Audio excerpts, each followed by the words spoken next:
ونستغفره ونؤمن به ونتوكل عليه ونعوذ بالله من شرور أنفسنا ومن سيئات أعمالنا من يهده الله فلا مضل له ومن يضلله فلا هادي له ونشهد أن لا إله إلا الله وحده لا شريك له ونشهد أن سيدنا وحبيبنا وشفيعنا وسندنا ورحمتنا ومولانا محمدا عبده ورسوله. أما بعد فعن عبد الله بن عمرو بن العاص رضي الله تعالى عنه قال قال رسول الله صلى الله عليه وسلم إن الله لا يقبض العلم انتزاعا ينتزعه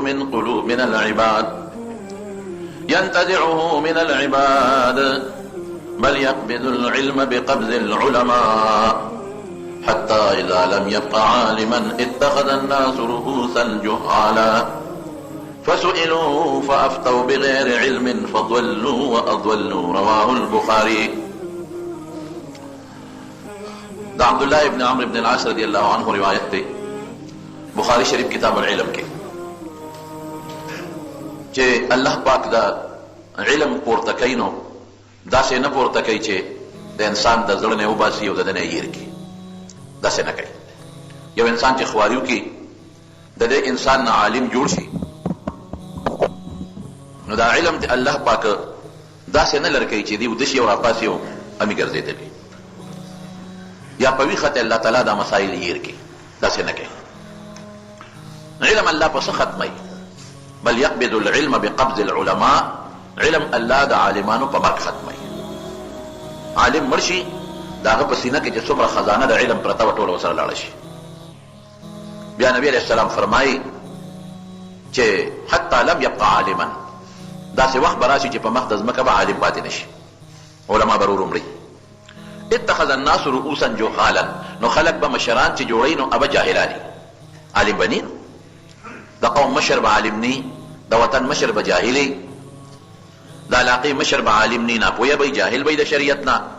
دا ہر محکمی چی کم مشر دے اب دا شریعتنا خبر ہے دا جماعت مشر جماعت کے امام نے با عالمنی علماء بلارش ختم بشی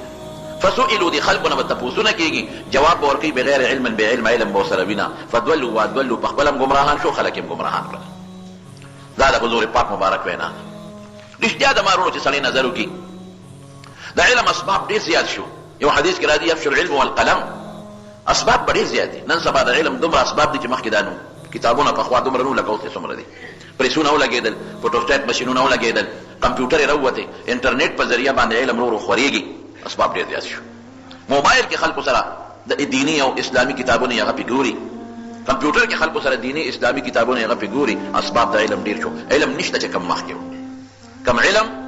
چې دا شاه ولی الله سره انشتا کم علم چې امام رازی رحمت الله علیه سره انشتا کم علم چې امام غزالی سره انشتا کم علم چې امام ابو حنیفه رحمت الله علیه امام شافعی سره انشتا دې وروستانه زمانه لبرا شو. کم علم چې مولانا شبیر احمد عثمانی سره انشتا کم علم چې زموږ استاد محترم شیخ الحدیث مولانا عبدالحق صاحب سره انشتا کم علم چې زموږ شیخ مفتی محمد فرید صاحب رحمه الله سره هغه نشتا هغه علم هغه چې علما به ګرځي قسم دې په دنیا کې را پیدا کی رو علم ختمیږي اوس چې دا کوم عالمان په مقدس مکه تعالی په نظر راځي دینه پس چې دا مرشي قسم دې کدا سم بیا پیدا کی رو عالمان ختمیږي اسباب زیات شو کتابونه زیات شو علم نشته عالمان رو عمرې نبی علیہ السلام ضرور نوی مبارک پیغمبر رشتہ ہوئی کہ یقبض العلم بقبض العلماء دا امام رازی چکم علم وغسر اللہ دا امام غزالی چکم علم وغسر اللہ انشتا اغسی مولا نشی پیدا کولے دا امام شافعی سے پسا چکم علم وغسر اللہ اغسی مولا نشی پیدا کولے دا امام احمد ابن حنبل سر چکم علم اغا قبر دا غسر اللہ اغسی مولا نشی پیدا کولے دا مولانا حسین احمد بدری رحمت اللہ علیہ سر چکم علم اغا غسر قبر کے لال اغسی نشی پیدا کولے دا علامہ شمس الحق افغانی سر چکم علم اغا غسر قبر کے لال اغسی نشی پیدا کولے خبر ٹھیک ده کنه دا حضور پاک وینا دا مې ته مثال خو دا ټول عالمان چې یو ځای کې موږ نه مخکې چې زموږ د استادانو کومه پیړۍ وه یو دا ټول دغه په شان نشي د یو په شان نشته او د هغې زمانې عالمان چې د ټول یو ځای کړی وې د هغې نه مخکې چې کوم علما وو د هغې برابر نه دي قسم دی که د انور شاه کشمیري رحمت الله علیه په شان عالم نن په مقدس مکه پیدا کړي څومره لوی عالم او د احادیثو لوی استاد تیر شوی دی. علامه شبیر احمد عثماني د هغه د مسلم شریف شرح ده فتح الملهم چې وګورئ نو حیران بشئ چې د زمانې غرب لال ختم. نو علم دا الله د سینونه نو باسي. نبی علیہ السلام فرمایي علم چې ختمیږي بقبض العلماء، علما ورو مري مري مري مري مري مري علم بلال شي ختم شي. اخر کې کتابونه بر دنیا پراته دي، کمپیوټر بم وي، کتابخانه بم وي او پریسونه بم وي، چاپخانه بم وي. علم عالم بني، مشران به عالمان ني، جاهلان وي. تاسو ته مسلې بکیږي، فتوا به علم ورکړي، خپلم گمراه شو بلم خطا بلم گمراه. دا د حضور پاک وینا. سورہ د مخ کې 13 جمعه زمونږ یو ډېر لوی جيد عالم شیخ الحدیث مولانا ډاکټر شیر علي شاه صاحب الله دې په قبر انوار نازل کې وفات شو. د خپل زمانه لوی عالم، لوی د زمانه عالم. تقریبا زمونږ د والد صاحب د امزولتیا کې به ځکه زما والد صاحب د سبق مرګر زما د والد صاحب تاریخ پیدایش 1930 کې پیدا شو. والد صاحب مې چې د زمانه یو 2 کاله یا 3 کاله به مشهور، ممکن ده چې تاریخ پیدایش 1927 یا 28 دا تاریخ پیدایش دغه زمانه کې ټول علم په دارالعلوم حقانیه کې حاصل کړ. اکوړي کې دورې حدیث د مولانا عبدالحق صاحب رحمت الله علیه او دغه زمانه کې نور کوم علما دا وینه وکړه. ماته په خپل مولانا یوسف صاحب دا دغه بونیر یو ډېر لوی عالم وي، دا زما استاد د الهي او مولوي صاحب یادو. ماته په خپل وي دا زموږ استاد زما د والد صاحب سبقي. هغه نه پس بیا په دارالعلوم حقانیه کوله هټک کې مدرس. دا ټول د فنون کتابونه تر د وړې دورې د مشکاته پورې په دارالعلوم حقانیه کې درس کړی او ډېر زیات شاګردان لوی لوی علما کرام دغه زمانه د شاګردان بیا لال مدینه منوره ته مدینه منوره کې لس کاله تیر کړل. هلته د قانون د شریعت د تفسیر وغیرہ کې هغه ډیګري واغشته، فارغ شو، ماجستر وته وي، موږ ورته ام وایو. هغه په تفسیر کې وکړ او دا هغه چې کومه مقاله ده تفسیر سوره کهف هغه چاپ شوی مالې په خپل په توفه کې راکړی دی. زه ورغلی وم ملاقات لا نو ماته ما مقاله ولیکله په سوره کهف باندې او ماته ماجستر وته وي ام ا ډیګري دا د مدینه یونیورسيټي نه ملاو شو. هغه نه پس پی ایچ ډي کې داخله واغشته په مدینه یونیورسيټي کې او پی ایچ ډي کې په خو نمبر باندې ممتاز نمبر چې ته ویل کېږي په خو نمبر کې د مدینه منورې د جامع یونیورسيټي نه فارغ شو. پی ایچ ډي کې چې کوم مقاله لیکلې ده هغه د حضرت حسن بصري رحمه الله چې په تفسیر کې دا کوم اقوال دي باغی باندې د مقاله ولیکله. یو دیو او یو د یمن غالبا او د شام د سوریا مان او سیر دي د مرګریو دواړو په شریکه باندې هغه مقاله پوره کړه. سو جلدو کې دا غینم کتاب جوړ شوی دی او چاپ شوی دی. او بیا غینه پس چراغه په مختلفو مدرسو کې په حیث د شیخ الحدیث خدمت کړې ده. لویه جامعه د پاکستان په سطح په کراچۍ کې دارالعلوم کراچۍ د مفتی محمد شفیع صاحب رحمت الله علیه چې کوم مدرسه جوړ کړې و، مولانا تقی عثماني صاحب رفیع عثماني صاحب چې کوم مدرسه کې دي هغه کې استاد د حدیث، او په احسن المدارس په مفتی ضرب علي خان صاحب چې کوم مدرسه جوړ کړې ده هغه کې شیخ الحدیث دی، هغه کې د حدیث استاد. هغه نه پس میران شاه دلال الته د حدیث استاد، هغه نه پس دارالعلوم حقانیه تراغه الته د حدیث استاد. ترمذی شریف اوله حصہ، بخاری شریف دویمه حصہ، تقریبا د تر مرګ پورې په اکوړي کې په دارالعلوم حقانیه کې درس کړ. او ډیر عجیبه مرګ خو خامخ انسان لري، مرګ خو نه څو خلاصې دي نشته. او ما جنازې نه مخکې بیان کو ابلو جنازه چې وا نو زه ما جنازې نه مخکې خلک راغون شوی نو ما بیان وکړو. نو بیان کې مې د خولې نه یو ټکی وته، مې د لپاره لویه خبره ده، ډیره لویه خبره چې دې وخت کې دې ساده د نوزي او دې قبر ته روان دي، نو دې شیخ الحدیث روان دي، دې معزول شوی نه دی چې لړکړې نه دی چې تم د مدرسې نه وېستې، دې مستعفي نه دی، دې استعفا نه ده ورکړې، دې ریټایر شوی نه دی د مدرسې نه، بیمار دی شیخ الحدیث بیمار دی، اسپیټال ته لاړ او د اسپیټال نه میت جسد قبر ته لاړ په حیثیت د شیخ الحدیث د مدرسې نه قبر ته ورسېد.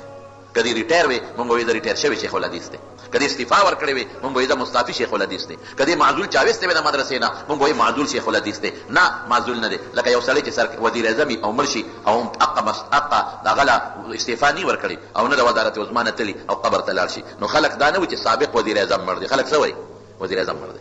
صدر کی استعفا ورکی او بیا مرشي نو خلک وایي سابق صدر مړ دی، سابق صدر کا جنازہ ہے دا سی وای. او چې صدر استعفا نی ورکړي او د صدارت په وخت کې مرشي نو خلک وسره سابق نه وي، خلک څه وایي صدر صاحب کا جنازہ ہے. نو مولانا شیر علي شاه صاحب رحمه الله استعفا نه ورکړي، ریټایر شوی نو دا بنوي چې دارالعلوم کا سابق شیخ الحدیث فوت ہو چکا ہے، د دارالعلوم حقانی سابق شیخ الحدیث جنازہ ده، نه د دارالعلوم حقانی شیخ الحدیث وفات شو. الله اکبر، د دارالعلوم حقانی د شیخ الحدیث جنازہ ده، دا ډیر به منقبه. قسم د علم کې د مولانا احمد علي لاهوري رحمت الله علیه شاګردو په تفسیر کې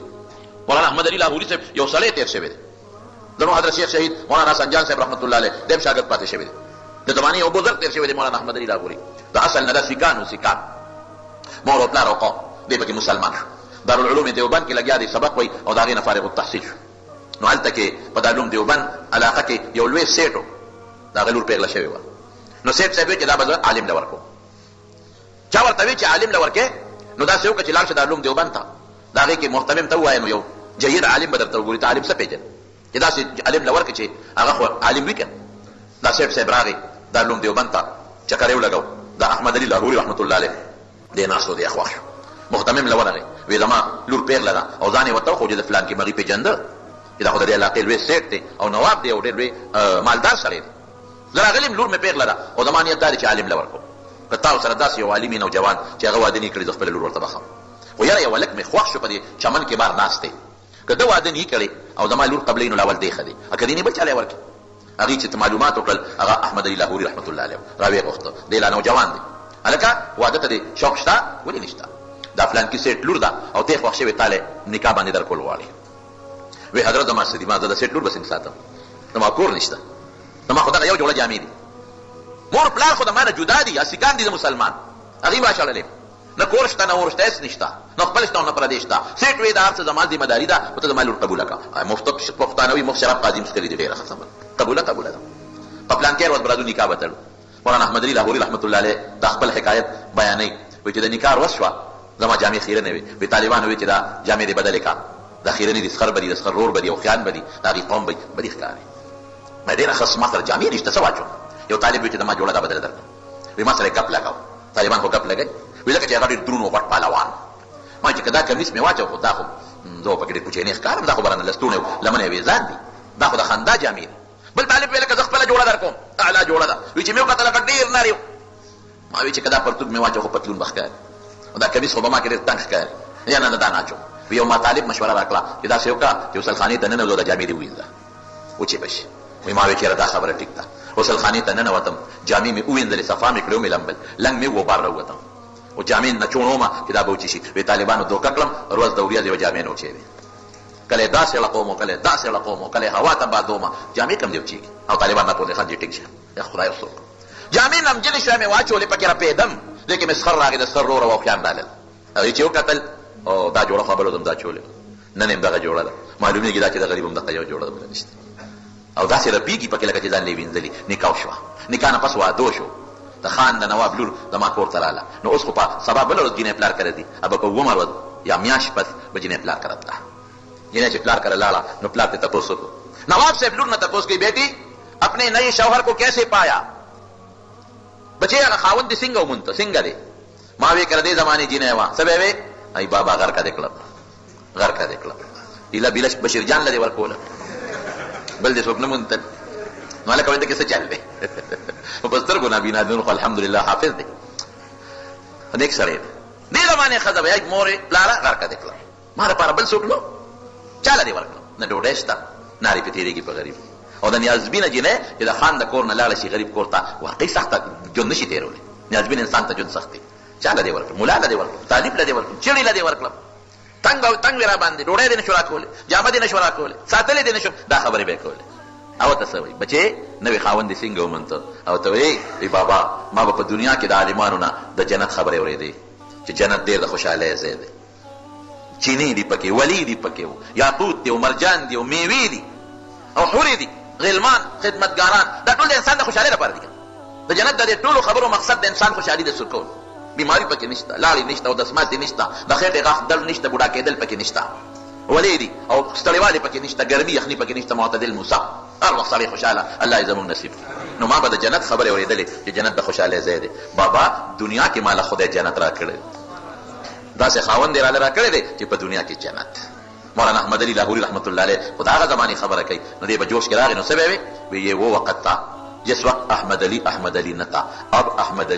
علی ہے. وی دا هغه وخت و چې د احمد علي نه د احمد علي نو جوړ شوی، اوس د احمد علي جوړ شوی دی. د کشف خاوند په مقبره چې به ته کشف القبور به ورته کې، د کشف القبور کې دې قبر کې دې خاوند ته عذاب ملاویږي او دې قبر کې دې خاوند ته خوشحالي ملاویږي. ټول عمر یې د قرآن شریف د تفسیر خدمت کړی. نو مولانا شیر علي شاه صاحب رحمه الله تفسیر هغه نه ویلی، او د مولانا حافظ الحدیث مولانا عبدالله درخواستي رحمت الله علیه چې کوم په خپله زمانه کې د ډېرو احادیثو حافظو، د قرآن حافظان خو الحمدلله ډېر دي، خو د احادیثو حافظان نشته. او هغه ته ډېر زیات احادیث د نبي علیه السلام یاد، حافظ الحدیث به یې ورته ویل. هغه به په دې چوټیانو کې دورې تفسیر کو، زما عجیبه دا حسن اتفاق ما د هغه د دورې تفسیر نیت کړی ما وی زبا چې کم کال باندې فارغ شوم مې زبا زما او دا هغه نه به دورې تفسیر کوم په اتفاقا په هغه کال هغه وفات شو بیا لاغلی شو نو هغه په تفسیر کې استاد و مولانا عبدالحق صاحب رحمت الله علیه زمونږ شیخ زمونږ استاد چې هغه د زمانې لوی عالم مولانا عبدالحق صاحب په دارالعلوم دیوبند کې مدرس پاتې شوی دی دارالعلوم دیوبند کې مختصر معنی او دا کتابونه ښودلي دي د زمانې ډېر لوی محدث او ډېر لوی متقي او پارسا انسان زما والد صاحب خبره کوله دی اصل دارالعلوم چې کوم و نو د دې په کلي کې دننه په جومات کې و د کلي محلي جومات کې دارالعلوم و ټټیګان محله به ورته وي نو وي هلته ورسره مونږ دیرو والد صاحب مې قسم به خوړو وایي ما ته یاد دي وایي مونږ به پېشمني د ده چغې اورېدې د جړا بلکې والد صاحب به مې چغه لفظ نه وی هغه وي د جړا کوکې به مونږ اورېدې داسې به جړل الله ته فرشته صورت او فرشته سیرت انسان زما استادو ما بوله چاپي کوله چې کله به درس نه فارغ شو نو هغه به درس اخري ګنټه به د هغه نو کله به 2 ګنټې د هغه پیریډ شو کله به 2 نیمې ګنټې ته خبره ورسېدله ماسپښین مانځه ته به خبره ورسېدله التحیه شکل کې به ناستو مونږ به داسې اورېدو داسې به اورېدو او التحیه شکل کې ناستو چې پاپ هم سو نو د خپې به لاندې غوټې شوې وي نو لاول به مولا پخپو ورو ورو مالش لاس مګه مګه نو روان به م کو نو طالبانو به ونیو دفتر خوا کې د دارالحدیثو دا زوړ دارالحدیث خوا کې دفتر ولته به ګدی غوندې و په هغې کېناست بالغ به ورته بالغ ته به یې ډډولې زه به ورته کېناستم ما به ولې چاپي کوله طالبان به لاړل او زه به کېناستم په لاسونو چاپي پخپو چاپي ښه داسې به مې دمکه که نه ما ته به یې وی بس دی که نه خو زه به پې پیو کې د قصده بس کوئ لکه بعض انسان ست غوندي وکړي که نه لکه ما ته به یې راشا داسې رانېغه کړه وي بچې بس دی که نه نو ما وی نه جي نه وي نه ستړی به شي مې نه یم ستړی په ملا باندې ابا ناظم صاحب سره ناست و د مدرسې حساب کتاب به یې کوو دسخطۍ به یې کولې نو چې ما به ځان نه خولې ویستې او ښه به مې چاپي که نو بیا به ترې راپاڅېدم دعا به یې راته وکړه دا د استادانو دعاګانې د استاد خدمت د خپل باباجي مې خدمت کړې دی چاپي مې وله کړې ده او دعا مې ته یې غشتې ده او د استادانو خدمت دا د کمال شی دی جي ستاسو دا د جوماتونو امامان ولې ستاسو استادان دي دا د جمعې تقریر کې اورئ دا استادان دي د دین مسلې ته اورئ دا چې د ورپسې مونځ کوئ دا استادان دي د دې به خدمت کوئ په دې خدمت به خدای کمال درکوي دعا چې د مسلمان دړه نه وویستله به دا د کمال خبره ده که ته ورته ووایې او که نه وایې چې ما ته دعا وکړه خو چې ته خدمت وکړې د هغه د زړه نه غیر اختیاري دعا خېږي مولانا عبدالحق صاحب رحمت الله علیه دی استاد الله ولا کم مقام ورکو مولانا شیر علي شاه رحمت الله علیه په مدینه منوره کې پی ایچ ډي وکړه مدینه یونیورسټۍ نه پی ایچ ډي ساتانه خبره نه ده او مدینه منورې نه په اعلی نمبرو کې ممتاز پوزیشن کې په اول نمبر کې پی ایچ ډي وکړه ډاکټر ته جوړ شو او په مدینه شریفه کې په مسجد نبوي کې د نبی علیه السلام په جومات کې د قرآن شریف د تفسیر درس کړی دی دا ډېره لویه خبره دا د هغه لپاره لویه خبره وه او دا زموږ د وطن لپاره د علماو دپاره ډېره لویه خبره ده چې د دارالعلوم حقانیې یو بچی او زمونږ د صوبې خیبر پښتونخوا یو عالم هغه د رسول الله صلی الله علیه وسلم په جومات کې د قرآن شریف تفسیر کوي د پی ایچ ډي چې دا کوم قابلان کسان دي نو هغوی ته درسونه هغوی په مسجد نبوي کې حواله کړي کورسۍ پرتی او په هغې درسونه کوي څو کال یې هلته درس کړی دی مرګ قلندر او مرد درویش او حق ګو انسان ما یو کتاب کې او رساله کې د یو واقع کتلې وه او بیا مې د هغه یو بل کتاب کې د هغه یو دویمه واقعه هم ولیدله دواړه درته یو ځای کوم ما وی سفر وکړو د عراق شام اردن فلسطین دا هغه زمانه وه چې بیت المقدس دا د مسلمان په قبضه کې و بیت المقدس دا د یهودو قبضې لا نه تللی وایي چې څنګه بیت المقدس چې کوم جوکلي کې دی هغې ته ورغلم نو ما په هوټل کې په کمره نږدې هوټل کې ځان له کمره ونیوله چې زه به سهار وختي پاسم او په لومړي صف کې ځان له ځای ونیسم چې جومات ته نږدې وي چې هوټل کې مې کمره ونیوله سهار وختي پاڅېدم وختي راووتم چې رالم د بیت المقدس جومات لا نو دروازې بندې دي داسې چکر مې ولګو چې دروازه څنګه دومره لوی جومات لکه د حرم دروازې خو د شپې نه بندېږي د مسجد نبوي دروازې خو د شپې مخکې بندېږي اوس نه بندېږي رجعات شو څنګه بندېږي چا نه مې تپوس وکړې دلته ودرېږه اوس لږ ساعت بس په کولاو شي خوشحاله شم چې ځکه خیر ایمانه مخکې څوک رانلل لومبي صف کې به ځای ونیسم او که خیر ایمان پسې نږدې به ودرېږم وایي دی کې لږ ساعت تېر شو رڼا ورو ورو لږې لږې سبا راوخت تهجد ټایم خو لاړ تهجد وخت ختم پریشانه شو داسې جومات او تهجد وخت کې چې رانه دا څه مسله ده سبا ختېدو کې چې دی کې یو موټر راغی او جومات سره خوا کې کار پارکینګ دی هغې کې موټر ودراو او سړی ترې راکوز شو او سړي ګیره برید دواړه خریلې دي او پتلون کې دی او کوټ کې دی کوټ پتلون او سګرټ ورسره د سګرټ سکي وایي سړی راغی داسې ما ته یې نیغ کتل چابیان یې راویستې او د جومات دروازه یې کوله وکړه ما وایي چې خدایه د بیت المقدس غوندې عظیم جومات چې یو وخت کې زمونږ قبله وه نبي علیه السلام مبارک چې مدینې منورې ته هجرت وکړو نو بیت المقدس ته یې مونځ کوو او بیا څه موده پس تقریبا 14 میاشتې نبي علیه السلام سره صحابو بیت المقدس ته مونځ کړی دی او 14 میاشتې پس تقریبا بیا بیت الله ته مخ راوګرځو او بیت المقدس هغه جومات چې دا چا جوړ کړی دی حضرت ابراهیم علیه السلام بیت الله هم جوړ کړی دی هم جوړ کړی دی ابراهیم علیه السلام وسره حضرت اسماعیل علیه السلام جوړ کړی دی او دا وسره حضرت اسحاق علیه السلام جوړ کړی دی او بیا هغه جومات چې سلیمان علیه السلام په دیوانو پیریانو جوړ کړی دی او بیا سلطان صلاح الدین ایوبی ډېر مزېدار جوړ کړی دی اوسنی جومات د سلطان صلاح الدین ایوبی د لاسه دی زموږ حضرت شیخ شهید مولانا سنجان صاحب رحمه الله فرمایل هغه وی د هغې چې کوم منبر دی نو د یو لرګي نه جوړ شوی دی د کجوري د تنې نه جوړ شوی دی هغه محراب او داسې محراب دی چې ټانکه پکې نشته پیوند پکې نشته دوه لرګي نه دي یو د یو نه جوړ شوی دی او کوم ټایلونه چې لګېدلي دي په دیوالونو باندې نو ټایل ته چې مخامخ ګورې تا ته به خشته ټایل ښکاري خو چې پترسو ورته وګورې نو د صلاح الدین ایوبي رحمت الله علیه تصویر به پکې درته ښکاري شپېتو جربو کې دا جومات دی شپېته جربه عظیم جومات او نبی علیہ السلام مبارک فرمایي چې ګورې بل جومات ته به سفر نه کې د نورو جوماتونو ثوابونه برابر دي که سفر کې د بیت الله جومات ته کوه که سفر کې مسجد نبوي جومات ته کوه او که سفر کې نو بیت المقدس ته کوه دې د سفر کول چې بل ته منه او یا پیغمبران د بیت المقدس د جومات په دا ګاونډ کې وقت دفن دي دومره عظیمه علاقه حیران شوم چې داسې جومات چې کوم خادم دی نه ګیره شته نه برید شته دا څنګه خادم زه لا نیم خبر چې دې مخکې څه کوي ورپسې ننوتم چې څنګه ننوتم ما پسې شا شاته ګوري لکه چې غل چا پسې نه روان دی خدای پاکه چې ورغلم سړی لوډ سپیکر ته ودرېد المارۍ ته ټکې ورکړه او بانګ یې شروع وایي ما خو دا خادم دی هغه بلا خو مؤذن وخته هغه بانګ وایي او ناشنا دا وه چې یو ځل به یې د سګرټ نه کش راښکه او بل ځل به یې الله اکبر بیا به یې د سګرټ نه کش راښکه او بیا به یې الله اکبر وایي سګرټ هم خلاص شو او بانګ هم خلاص شو سګرټ یې څه که دا ناشنا وره الله اسې نیول نه کوي الله مسلمان اسې نه رانیسي تر څو چې مسلمان ځان په خپله د خدای قهر ته برابر نه کړي ان الله لا يغير ما بقوم حتى يغيروا ما بانفسهم چې ما د خدای عذاب له دعوت نه ورکړي ما خدای نه نیسي او که ما د خدای عذاب له دعوت ورکړم بیا ما خدای رانیسي اسې خدای نه دي رانیولي مونږ پې خفه یو د سپونو مخکې چې دا کوم قالین دا پولونه دي د دې مخکې د سګرټو هغه لوښي پراته چې خلک سګرټ وڅکي او پکې بیا هغه بوره غورځوي او هغه چونډۍ اخره کې چې پاتې هغه پکې غورځي او امام ته د مصلي مخکې ځان له لوښې پروت دی د سګرټو او د سپونو مخکې په هغه لوښو کې چا کې نیمګړی سګرټ پروت دی او چا کې هغه اخري لږ لږ پاتې پراته دي اوهو دی جومات ته ګوره د حجره ده دا کلمه دی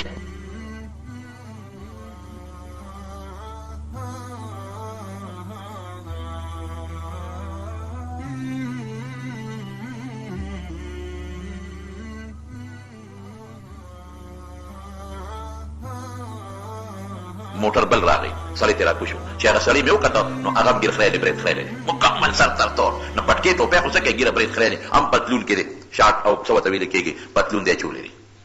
دا به مقتدي وي نو چې راغی هغه مصلې ته مخکې شو دغه امام او دغه یو مقتدي او یو زه په دې قسم د سر جمع کړه ډېر انتهایي پریشان خدای پاکه دا د بیت المقدس د جومات امام مولانا شیر علي شاه صاحب لیکي چې عراق اردن فلسطین شام دا ملکونه مې وکتل وی په دې ملکونو کې ما په یو جومات کې د امام ګیره ونه لیدله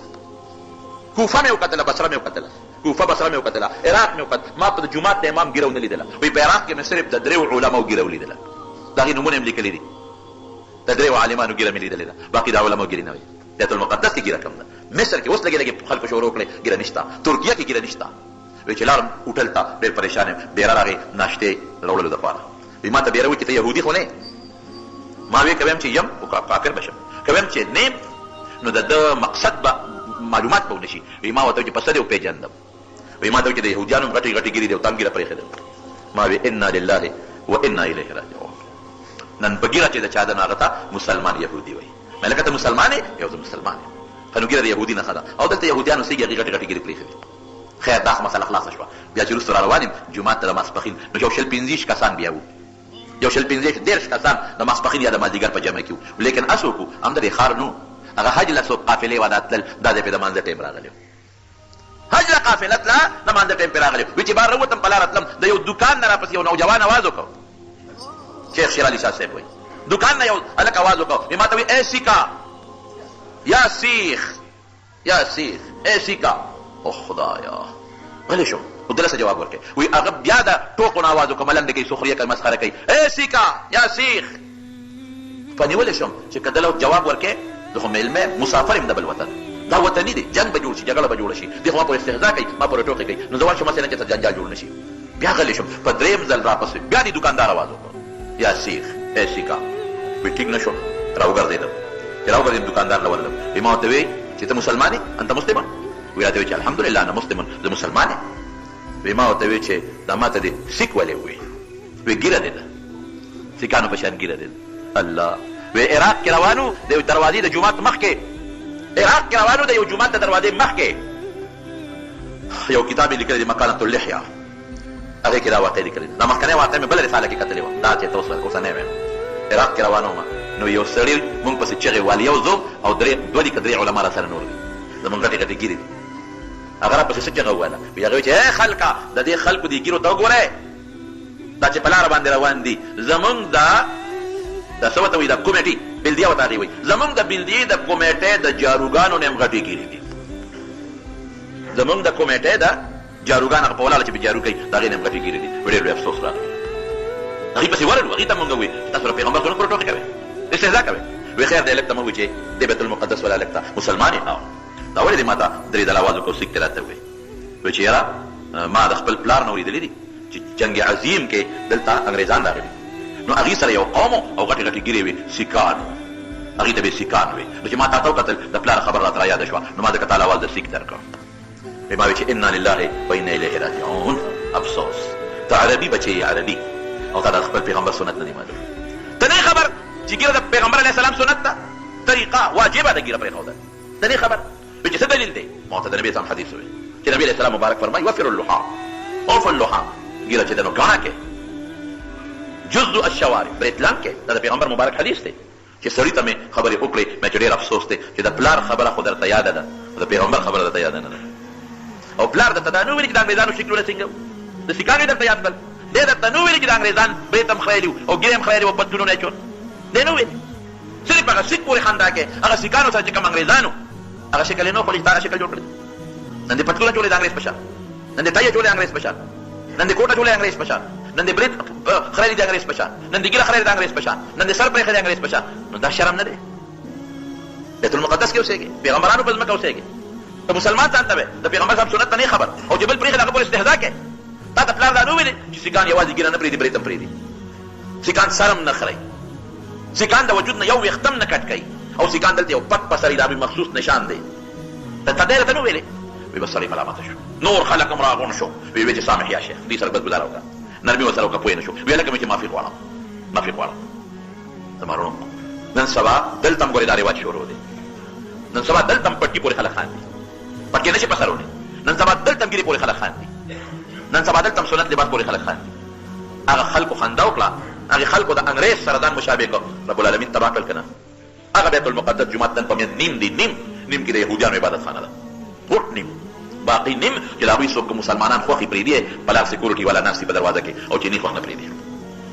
ګیره د نبي کریم صلی الله علیه وسلم سنت، یوازې د حضور پاک سنت نه، د ټولو پیغمبرانو 10 من سنن المرسلین، لس څیزونه د ټولو پیغمبرانو طریقه او سنت یو پکې ګیره ده. نبی کریم صلی الله علیه وسلم له 2 کسان راغلل د یمن نه، بازان د یمن یو بادشاه و، د هغه استازي چې راغلل ګیرې خریلې وو، برېت یې پرېښي وو. نبی کریم صلی الله علیه وسلم ته مخ واړاو، مخ مبارک یې واړاو.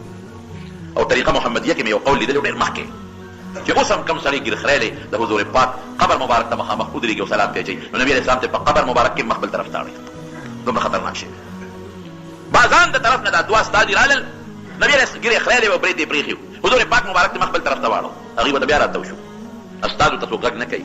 حضور پاک ته تپوس وکړو من امرکما بهذا، دا د چا ویلي دي چې دا ګیرې وخوره یو برېت پرېږدی؟ وی ربنا زمونږ رب. هغوی به خپل بادشاه ته رب وي، زمونږ رب مونږ ته دا حکم کړی، زمونږ بادشاه چې ګیرې وخورایې او برېت پرېږدی. حضور پاک ورته څه وایي؟ لکن ربي امرني باعفاء لحیتي،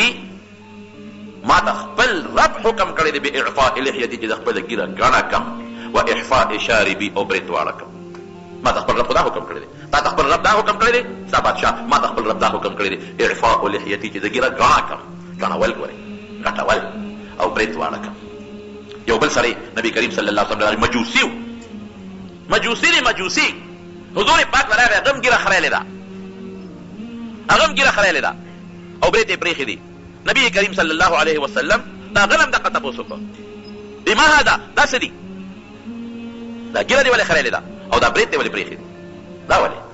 هغه هم دقسې جواب وله ورکړ، وي دا زمونږ د قوم عادت دی،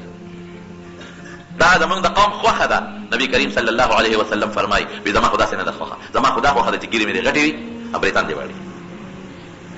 زما وروڼو ګوره یو خبره ضمن کې درته کوم، ګیره پرېښودل سنت نه دي، یوازې واجب دي. ښه خریلې لویه ګناه ده، او برېت اوږده اوږده پرېښودل دا ګناه ده، دا به نه پرېږدې، دا به لنډې کې یا به په چاړه باندې مکمل وی چې د دغه سره برابر شي شونډې سره، یا داسې ده ویښونه دې ووهه چې لکه د انسان دا روزني دقسې پاتې شي. بهر کیف خبره مې دې پورې کوله د مولانا شیر علي شاه صاحب رحمه الله، دا حق مضبوط اواز کوونکی هلته مې درونه واز وکړه خلکو ته او د دغه علاقې سفرونه هم کړي لوی سفر د دغه علاقو هم کړي زما سره دا اوس چې حج ته تللی وم نو د حج نه هلته زموږ یو دوست دی قاري عبدالواحد صاحب مکي پاتې کېږي په مکه مکرمه کې هغه سره زه بره څلورم چت باندې ټلیفون وکړه چې بره راوخېږي هغه بره ناست دي هغه سره مېلمه شوم نو ما هغه د ډاکټر شیر علي شاه صاحب سره ډېر ښه تعلقات دي هغه به غریب هسپتال ته م بوته د سترګو علاج له کراچۍ ته اسلام آباد ته چې دلته به راغی ډېر خدمت به یې ولګوم ما تاسې تپوس وکړم ډاکټر صاحب سره رابطه شوې ده که نه ده شوې څنګه دی وي درته یې په ټلیفون میلاو کړم نه میلاو کړه نو ما ته یې د مکې مکرمې نه میلاو اوس دا تېر شوي حج کې نو موږ ورته دعا مو کړه هلته په حرم مبارک کې ډېره دعا مو ورته وکړه او تاسو ته هم دا وایم چې علما کرامو ته تاسو هم دعاګانې کوئ ځکه علما خو د دین ستنې دي که نو ما ورته هغه ته طبیعت دې څنګه دی نو ما ته وایي چې طبیعت خو مې ښه دی الحمدلله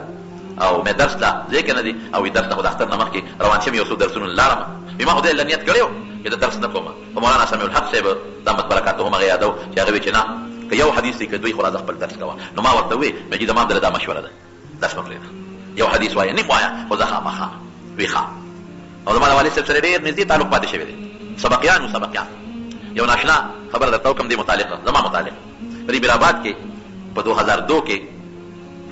چې دا کوم الیکشن و نو دې په دې میرآباد کې یو ډېر لوی عالم وفات شوی و د میرآباد د کلي د شاه صاحب والد صاحب میرآباد کې چې کوم شاه صاحب دی د والد صاحب نو دې ملګري به اوس په سبق کې نو هغې جنازې له راغلي په جنازه کې ډېر لوی خلک سیاسي خلک هم پکې وو د دې وټونو خوات مخکې چې کومه جنازې د وټونو روز کې دا ډېره درنۍ هر سړی ور جنازو له راځي او هغه ډېر لوی عالم هم بزرګ هم نو هغه جنازه کې د په تقریر کې دا خبره وکړه خو دا ما ته پته ده دا ما ته نور چا ویلي دي او دا راته مخکې د په خپله ویلي زموږ باباجي یادو مفتي مولانا شهزاده صاحب رحمه الله ما ته دا خبره خلکو ته کوله زه یادولم چې د نیکو په مکه مکرمه کې او موږ ناستو میزاب رحمت ته مخامخ دا پخوا باب العمره دغه چې وه دغلته به دا علما کېناستېدل نو زما باباجي زموږ یادو چې هغه د علماو ته وایي چې راځئ زما یو جرګه ده راسره لاړ شئ نو موږ هم ناستو نور علما ناستو موږ وایي څوک به دې خفه شوي نه مولوي صاحب ته چا له جرګه بوځي موږ چې حضرت چا له جرګه بوځئ موږ بیا دلته راوغواړو سره به رضا کړو وایي نه تاسو راپاسئ وایي ټول عالمان یې ځان سره پاسول چې څومره هلته وایي چې لاړو برنډې نه یې کوز کړو بیت الله شریف چې کوم میزاب رحمت دی ناوه مبارکه هغې ته یې مخامخ ودرولو وایي چې زه جرګه کوم په تاسو خو په انسان نه په الله تاسو جرګه کوم زما یو درخواست دی او د جرګې په شکل کې هغه درخواست الله ته پیش کوم نو وایي چې خدای ته مولوي صاحب خو سپین ږیری دی مشر دی موږ احترام کوو څه جرګه ده چې ته په الله کې نو زه یادولم وایي ستا نوم یې واخېسته او وایي چې یا الله دا ټول عالمان درته جرګه کومه زما نوسی دی محمد ادریس خدای ته ولا علم ورکړي الله شاهد دی ګواه دی ما ته ویلو دی د میرآباد په دغه کې هغه د شاه صاحب د والد صاحب په جنازه کې د سوونو زرګونو خلکو مخکې دا خبره وکړه بشیر جان وایي چې تنګي کې اسلام الله جي صاحب د دوی وادو هغې کې هم دا خبره کړه والد صاحب سره زما والد صاحب حکیم مولانا عبدالحق صاحب هغې سره ډېر زیات تعلق و سبق ملګري وو ما ته به وایي ستا والد صاحب په شانتې ذهین انسان ما په خپلو سترګو نه دي لیدلی افسوس چې ناجوړه دی او والد صاحب به مې وایي چې د ده په شان ادیب او قابل سړی ما په سترګو نه دي لیدلی زما وروڼو حقیقت دا دی د علم لویه خزانه وه د احادیثو د تفسیر د علومو او بیا د عمل علما ډېر وي خاکساري په ډېرو کمو علماو کې وي خاکسار عالم خپله زمینداري به یې ورسره کوله خاکسار عالم په خیرنو خچنو جامو کې زه یو ځل ملاقات له ورغلم نو دا خړې غوندې جامې یې وې د دلو ډکې هغې کې روان و لاندې یو کوټه جوړه کړه تیخانه هغې ته ورسره کوز شو مې حضرت کښېنې نه نه ویې ودرېږه تاسو ته چیر وړو یا صاحب د کور نه څوک شته نه چې ته موږ له چیر وړې ته کښېنه نه داسې چېرته کېږي نو ما سره خو ما ته مې واره وې اما ورته کاکا وې نو ډېره انتهایي محبت او ډېره مینه دا علم غر لاړ ختم شو موت العالم موت العالم عالم چې لاړ عالم مړ شو ولې ځکه په عالم کې روح د دین د عالم د برکته پیدا کېږي د دین روح چې عالم نه د دین روح ختم شو د عالم نه د دین روح چې ختم شو عالم مړ شو عظیمه جنازه وشوه الله اکبر تاسو که څوک تللی یې لیدلې به م وي زه خو پخپله پکې موجود وم په جنازه کې دومره جنازه یا زموږ د شیخ صاحب جنازه وه په پېښور کې خو روجم و ګرمي م وسخته او جوجم و دنیا و او یا دا جنازه دا خو بل شان جنازه او داسې جنازه وشوله او جنازه کې څوک ټول صالحان دیندار د الله دپاره تللي هر ځای نه په دې څوک نیت نه لیدلی چې شیخ صاحب زما جنازې له راغلی ځکه ولې د جنازې له ځم هر سړی بشیر جان وایي د ګاډي د کوزېدو نوم خو مې چې ځم موټر کې ناست وم کوزم نه شم خو لاړم یقین وکړه چې خلک په دغه نیت دي ما په جنازه کې مه وایي مې جنازه کې دوه فایدې وي یو دا چې میت له به ته سفارش وکړي الله ته خو دویم دا چې د بعض انسان جنازه د دې جنازې کوونکي دپاره لوی سعادت او برکت دي خلک په دغه نیت لري علما طالبان صوفیان شیخان دینداره د علماو سره مینه کوونکي د لکونو خلک په جنازه کې شریک او جنازې نه پس چې کله دفن شو الله نو قبر نه خوشبو روانه ده، قبر نه خوشبو. امام بخاری رحمت الله علیه هم داسې و. امام بخاری رحمت الله علیه چې کله وفات کیږي هم د دنیا د ژوند نه ډېر زیات تنګ شوی و، خلکو نه تنګ و ظالمانو نه، نو الله نه سوال کړی و. ازبکستان کې خرطنګ کې الله نه سوال وکړو اللهم قد ضاقت علی الارض بما رحبت فاقبضني الیک غیر مفتون. خدایا ستا ځمکه ډېره فراخه ده خو په ما تنګه ده الله، الله ما ځان ته قبض کړه خو د فتنې د مرګه مې وساته. نو سم لاس خولې ته و بیا دی وفات شو. نو هغه زمانه کې یو عالم هغه په خوب کې نبی کریم صلی الله علیه وسلم حضور پاک مې په خوب کې ولید، ګڼ شمېر ملګري دي ورسره. ورمنډه کې حضرت څه کوې؟ ویل امام بخاري استقبال نه راغلی ما چې راویښ شوم خدای څه جل خو شوی دی، په اس مې خپه واړوله او هغه ځای ته مې ځان ور ورسو نو جړا چغو اواز مې واورېده. مې څه چل شوی دی؟ ویل لږ ساعت مخکې امام بخاري وفات شو. دا حدیثونه وګوره ډېر بې برکت دی. احادیث د پیغمبر مبارک خبرو ته وایي، احادیث د پیغمبر مبارک کارونه ته وایي چې هغه څه کړي. احادیث د پیغمبر مبارک عقیده بیانول، د هغې اخلاق بیانول، د هغې اعمال بیان، د هغوی د ژوند نقشه ټول حدیث ته بس د حضور پاک د زندګۍ اول نه اخره پورې نقشه دا حدیث. او دا څوک بیانوي هغه ته شیخ الحدیث وایي، محدث ورته وایي. نو چې د پیغمبر چې څوک زما د ژوند حالات خلکو ته بیانوي او زما صفتونه کوي، زما بل سره مینه کوي نو حدیث استاد کار سره ټول د پیغمبر اعظم د ژوند نقشه بیانول، دغه صفت کو، دغه د شکل صفت، دغه د جامو صفت، دغه د عقیدې صفت، دغه د عمل صفت، دغه د اخلاق صفت. نو رښتیا خو چې مړ شي نو چاله بځي؟ فرعون خواله بځي؟ نه. د ابو جهل خواله بځي؟ نه. د چا خواله بځي چې په ژوند کې د چا صفت کړی دی، چې په ژوند کې وی قال رسول الله صلی الله علیه وسلم کذا هلته بځي. نو چې د پیغمبر مبارک خواله لاړو خوشبویي دې نه دي، چا نه به خوشبویي دي. زما شاګرد په جامع ابو هریره کې په مدرس دی ما ته ټلیفون وکړ، ما ته وی چې شیخ صاحب مونږ خو لاړو ناشنا خوشبو د قبر نه روانه ده. هلکه مې د بل نه دی وړی که نه په خپله تلې وي بېګا د شپې په خپله لاړو، مدرسین ټول لاړو او خپو طرف نه ناشنا خوشبو روانه ده. بېګا هم ما ته یو طالب العلم دا خبره وکړله چې یو د عطرو خوشبویي وي، د عطرو خوشبو یو شانتي وي او دا داسې خوشبو ده چې بدلېږي را بدلېږي. او بل د عطرو خوشبو کې یو صفت دی چې لږ ساعت ورسره کېناستې بیا سړی بلد شي ورسره، بیا هغه خوشبو باندې په لومبي وخت پوهېږي خو چې لږ ساعت کېناست بیا په خوشبو نه پوهېږي او دا تر اخره پورې د خوشبو چونکې راوچتېږي. ما وی چې د حضور پاک مبارک د خادم نه او د هغه د احادیثو د استاد نه او د یو شیخ الحدیث د قبر نه خوشبو نه اوچتېږي، د چا د هغې نه به اوچتېږي. خاوره دې بعضې کسانو وړې ده پلاستیک کې چې خاوره پلو کې دننه خوشبو روانه ده. زموږ د شیخ شهید مولا سنجان صاحب رحمت الله علیه د هغه قبر نه ربیع الاول کې خوشبو ځي، ربیع الاول میاشت چې شروع شي خوشبو روانه شي. دغه 12 14 14 ورځې مکمل د قبر نه خوشبو روانه، ټول طالبان یې پوهېږي پرې، استادان پرې پوهېږي. دا سویم ربیع الاول دی چې ربیع الاول کې د هغه د قبر نه خوشبو روانه. زما وروڼو علما په مخ د ځمکه د خدای رحمت دی. ګورئ دا موږ د ښکلې عقیده خو عالمان ښیي، دا د پیغمبر مبارک اخلاق خو موږ ته عالمان ښیي، دا د حضور پاک کردار خو موږ ته عالمان ښیي. قرآن شریف کې الله فرمایي ولکم فی رسول الله اسوة حسنة لمن کان یرجو الله والیوم الاخر. پیغمبر ستا لپاره نمونه ده، هغه نمونه ته چا ښودلې ده؟ څوک درته ښیي؟ ګیره مبارکه څنګه وه، جامه څنګه وه، عقیده څنګه وه، اخلاق څنګه وه، اعمال څنګه وه، او ته تعلیم ښیي. امام احمد ابن حنبل رحمت الله علیه یو شاګرد یحیی ابن اقسم او وی په یو لختي باندې احمد ابن حنبل اودس کوه، د ناستم د لختي په سر باندې د موبه په هغه ورتلې. نو ما ویل دا خو ډېره نامناسبه ده چې د موبه په دې لوی عالم ورځي. نو شاته کېناستم په لختي. دا یحیی ابن اقسم چې کله وفات شو چا په خوب کې ولید، یحیی وی او دې چې خوب کې ولید یو باغ کې ولاړو او لاس یې موټی کړی دی او د لاس د پاسه یو کپړه پرته ده. دا خوب لیدونکي دې تپوس کوي یحیی ابن اقسم الله د سره څه وکړل؟ د جنت دې باغ کې ته الله راوستل. وی څنګه پسې راوستې؟ وی چې مخامخ شم چې یحیی ابن اقسم څه دې راوړي دي؟ ما سره خو جواب نو. وی یحیی یو عمل دې کړی دی په هغې دې بخم جنت ته دې لېږم. هغه دا وه چې یو ځای کې د ما د حدیثو یو استاد احمد هغه اودس کو، تا د هغه نه په سر اودس کو، ستا اوبه په هغه ورتلې. ګوره اوبه خو پلیتې نه دي خو تا د هغې احترام وکړه، د هغه نه شاته کېناستې. نو زما د حدیثو د یو عالم احترام دې کړی دی په دې دې بخم زه جنت ته. وی چې رالمه ومې کتل نو امام احمد ابن حنبل لګیای د حدیثو درس کوي، طالبان ورته ناست دي. زمونږ محدثین لیکي چې د دنیا د بعضې اعمالو تکمیل په جنت کې کېږي. دلته یو عمل د چا نه نیمګړی پاتې شي الله جنت کې مقرر کړي چې دلته یې پوره کوه.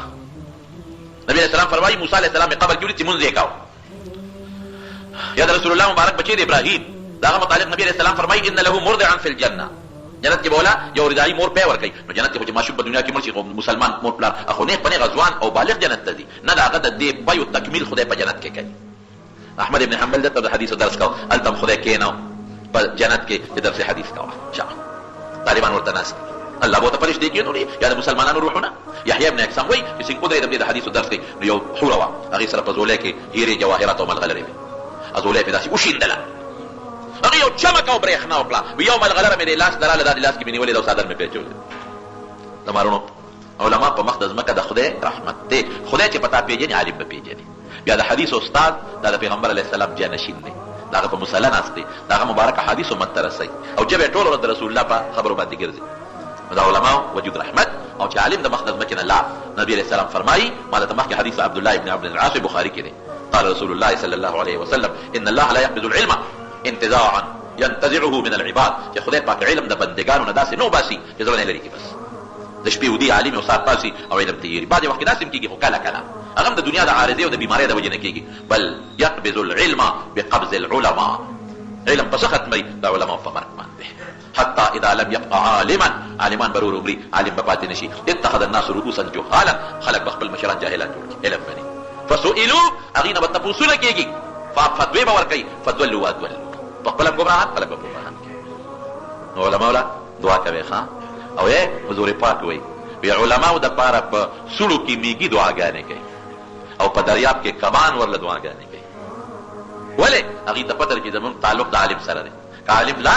بی دیني بخوره شي قیامت پر راشي بیا به نه میږي وي او نه به کوي عالمانو کې هم غلطي وي ګوري که د دې ولر علم د مان زیات ګناګار به پیدا نه کوي غلطي او ګناهونه ارچا نه منفي سوچ مکه ودی خدا چل کوي دی خدا چل کوي مثبت سوچ کوه د دین بقا او د دین تعلق نه سبا د علماء د برکت نه بار کې دا بیان مې په دې نسبت وکړو چې علامه شیر علي شاه صاحب ډاکټر صاحب رحمه الله رحمه واسعه هغه یو جيد عالم د علوم حقانی کې شیخ الحدیث او په زرګاو شاګردانی دي او د علم یو لوی غر د زموږ د خوان الله هغه د فارغ بهتره وا لکه د پیغمبر وارث او د نبی رسول الله خوان الله د پیغمبر د علوم امین او امانتګر هغه ورسول او خپل مقصد پورا کول الله مرګ خو مخارزي لیکن یو خلای پرې خو دا داسې خلای پرې خو دا چې تر قیامت پورې ډکېدو ولا نه ده موږ له پکار دي چې موږ علماء قدر وکړو د علماء احترام وکړو عزت وکړو او خپل بچي عالمان یو بچي عالمان علم د خدای لوی نعمت کوم علاقه کې یو عالم وي په خدای رحمتونه په نازلېږي او چې کوم علامه کې د خدای غضب او قهر راځي علماء د خدای مخکې نه اوچت کړي دعا وکړي ډاکټر صاحب محترم ته چې الٰه العالمین په قبر انوار نازل کړي الله ولدا قبر او د آخرت برکات او سعادتونه ورکړي او د حضور پاک وارث او د حدیث خادم الله د روح د نبی رسول الله د روح سره مرګري کې هغه سره روح مرګري کې او الٰه العالمین انسان دغه دنیا کې څه تخیرات او تعفو کې دغه درسونه د مدینه منوره دلته د ټول قبول کې خدای زموږ د ټول علما او حفاظت کې علما لري ژوندونه ورکې علما امت ته خیر ورسه زموږ بچي عالمان کې بچي معلمان کې بچي معلمان کې الله بچو ته علم ورکې عمل نصیب کې له فرود جنت وساته خدای که څوک مریضات دي ته شفا ورکې الله که څوک قرضداران قرضونه اخلاص کې الله به اولاد ورکې دا چې نارینه اولاد ورکې که څوک پریشانی په خوشاله بدل کې الله موږ د بغضیانو د بغضونو نو ساتي حاسدینو د حسد نه مو ساتي شریانو د شر نه مو ساتي د دنیا او د آخرت د رسوایی نه مو ساتي سره د بالا بچرونو خويندو او د دوستانو د دنیا او د آخرت د رسوایی نه مو ساتي د موږ د جمعه ته باندې لری نه خلق راځي الله په یو قدم ټول اجرونه ورکړي او په کوم مقصد کې راځي الله مقصد کې کامیابی نصیب کړي او د ډېر خوشاله او برکات نصیب کړي او د مقاصد پوره کړي ربنا ظلمنا انفسنا وان لم تغفر لنا وترحمنا لنكونن من الظالمين. السلام علیکم ورحمت الله وبرکاته. امید کوم دوستانو چې ویډیو مو خوښه شوي نو د دې لپاره تاسو دا ویډیو لایک کړئ، د خپل ملګرو سره شیر کړئ او د چینل سره خامخا سبسکرایب کړئ او د بیل آیکن د سره هم پریس کړئ. جزاک الله.